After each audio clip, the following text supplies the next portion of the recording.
बहुत समय पहले एक दूर दराज के राज्य में एक रहस्यमयी महल था जहां राजकुमारी अद्विका रहती थी। अद्विका न केवल खूबसूरत थी बल्कि बेहद बुद्धिमान और जिज्ञासु भी थी।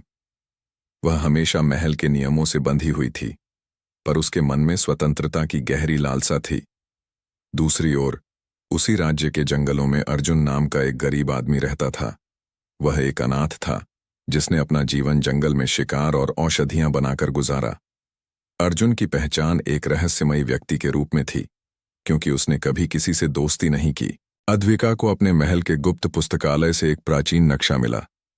यह नक्शा चिरंजीवी सरोवर का रास्ता दिखाता था, जिसके बारे में कहा जाता था कि वहां अमृता का राज छिपा है। अपनी जिज्ञासा के कारण अद्विका ने एक रात चुपके से महल छोड़ दिया और जंगल में नक्शे का अनुसरण करने लगी। जंगल में उसकी मुलाकात अर्जुन से हुई, जिसने उसे खतरे से बचाया। अर्जुन ने उसे चेतावनी दी कि यह जंगल सिर्फ जंगली जानवरों से ही नहीं, बल्कि अदृश्य खतरों और रहस्यमयी शक्तियों से भरा है। पर अद्विका ने हार मानने से इनकार कर दिया।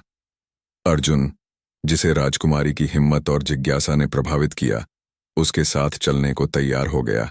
उन्होंने एक प्राचीन मंदिर को पार किया, जहां जमीन में छिपे जादुई जाल थे।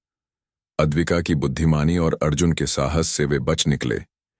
चिरंजीवी सरोवर तक पहुंचने के रास्ते में उन्हें एक जहरीले सांपों के कुंड को पार करना पड़ा।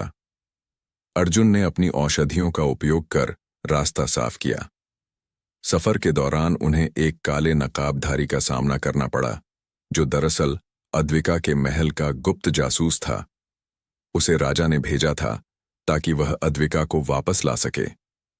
अर्जुन ने उसे हराकर अद्विका को बचाया। जब वे चिरंजीवी सरोवर तक पहुंचे तो उन्हें पता चला कि यह सरोवर केवल एक दंतकथा नहीं था। वहां एक पुराना संत मिला, जिसने बताया कि अमृता का पानी केवल उसे मिलेगा जो निस्वार्थ प्रेम के लिए बलिदान देने को तैयार हो। इसी बीच अद्विका और अर्जुन को यह भी पता चला कि राजा ने अद्विका को मारने के लिए अपने सिपाही भेजे थे। दरअसल राजा को डर था कि यदि अद्विका अमृता का रहस्य जान लेगी तो वह उसकी सत्ता के लिए खतरा बन जाएगी। सैनिकों ने अद्विका पर हमला किया। अर्जुन ने अपनी जान की परवाह न करते हुए उसे बचाया और खुद गंभीर रूप से घायल हो गया। घायल अर्जुन को देखकर अद्विका ने चिरंजीवी सरोवर के पानी का इस्तेमाल अर्जुन को बचाने के लिए किया, पर उसने खुद पानी नहीं पिया।